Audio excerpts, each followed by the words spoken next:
This is an opportunity to start up my pressure levels. Will it be the Americas region, China threshold, region, test. or, of course, 1 2 1 2. region?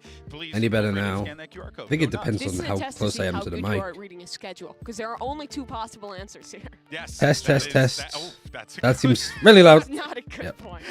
That's not good. Good point there. All right, guys. Test. Use that hashtag. All right, you already know. 1 2 1 I've said this 2. a million times. Hashtag Masters Madrid and VCT. So we can go ahead and feature your stuff on the broadcast. And as I always say, Test. be nice to each other out there, people. 1 2 1 2. Now, as we look forward here and we get You ready. glare at them as you say that. It's just Sorry, there we go. it was threatening, yeah. Scowl. Hello. Papa Sorry, I was G just trying to testing take care audio of- stuff. forgot to put That's the It is four supposed to be menacing also with the green my beard, dashboard. That's very You stuff. think Irish people are menacing? No, No, hard to no. be menacing. Oh, hard to be menacing. Yeah, Also, agreed. I don't We're think not very Irish menacing. people have green beards generally. We do on Patty's Day. We almost I went know. down a rabbit hole that I'm so glad we avoided. All right. Yeah, I mean, we didn't. I'm just going to put that in the title too, because you can get drops. Hey, Jester Blitz, good evening. What time is it there for you? Some funsies. This time around, we're going to be playing some process of elimination because it's Elimination Day. So we want to keep things nice and fresh for this one. So here's how it's going to work. All right, you guys. Drops are going only to started remove working now, all but the I'm not options too that you sure, have, and you will actually. pick just one, and Okay. there's 4 categories. Audio So levels let's all go good. for the first Am I one. not This too is loud? Am I going to be peaking? I shouldn't be. Masters winners. Of these names, which one will you keep? Which 2 will you get rid of? Get rid of. Oh, get rid of Just- Optic. Get rid of Optic. 'cause Get rid of Optic. I just want to pick Fnatic. I get rid of 2? Get rid of 2. Yeah. I mean, Optic Gambit, yeah. You Yeah. gotta keep Fnatic. You gotta keep Fnatic. They're the one that's still kicking, you know? Yeah, it They're had the still longest looking These for are, a top these spot. are the Masters You were winners, fine, so and the audio you levels keep for Fnatic the, over Gambit's Masters win I mean, and my all desk of and stuff them is look good. great in their Okay. Masters win, but I need to like just look into like considering background Masters noise, win, even if it's like I just look at Optic fucking Heretics stream Reykjavik was good. and I see, No, I'm I feel like sticking I'm to it. peaking a I'm little standing bit. by Fnatic. Maybe I'll Crew in just Berlin. turn down the teammate Berlin. compression. I've got to watch, got to cast that game. Oh, like, but, do yeah, this. No, listen, Test, Fnatic, test. I could see them taking a trophy the next 15 event. maybe. I will Hello, say it test. this way, Okay. all 12, right. test. So then Bang. We have our Bang. answer. That's Fnatic as loud will as it'll go, remain. that's All about right. chat. Make sure you guys play as well, okay? You don't get the interactions up. So But yeah, I need to please look at like other okay. streamers, Now, rip part of their VOD next and then just see category, like how star loud they players. are All right, and how we got loud peak the Yay, game is. Peak Tens, which I kind of feel like is a little bit of a cheat, or peak Nats. Speaking of Goodbye, peaking. Yay, goodbye Tens. They were both incredibly impressive Oh, and skilled when yes. they were at their peak. But Nats, he was doing something something no one else. had done before, right? Yeah. When he was first playing Viper, when he was hitting those lurks at I'd go Masters for peak Berlin, 10s. no one has really. Other games yesterday, I wasn't able to catch them. The KC Sentinels game was like fairly one-sided. It was a bit close on the second map of Lotus, but it still kind of felt that Sentinels were moderately in charge. There's some really good timeouts from Kaplan and Eng, where one team was really dominant on one side. There was a timeout from the other coach. That team had a bit of a snowball effect. They started doing really well, and vice versa. And then the second series for Gen.G EDG, EDG looked phenomenal on Icebox. They won every fight, they won every duel. What was the other map that they played? What did they choose?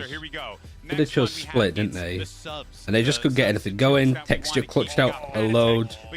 I think you have to go for I'm CDRS. getting rid of Cider because he wasn't there for the entire Masters when he got fair, them that's there, fair. Sorry, but he Cider. wasn't there the whole time. Yeah, he got So them he's through the gone. groups. Heretics been good both times. He's been a substitute player. I think I have to go. I with really like CRX this still. segment that they've Bringing done. Paper X on that run in Masters Tokyo. They absolutely couldn't have done it without him. He was there the entire That's one of the things I'm a little bit sad I about mean, he for was a- like, he was I'm a probably not going to work in an content creator, international and he event stepped again up, at this and he rate, played that well if I'm not against the working best like in the EMEA or world. whatever.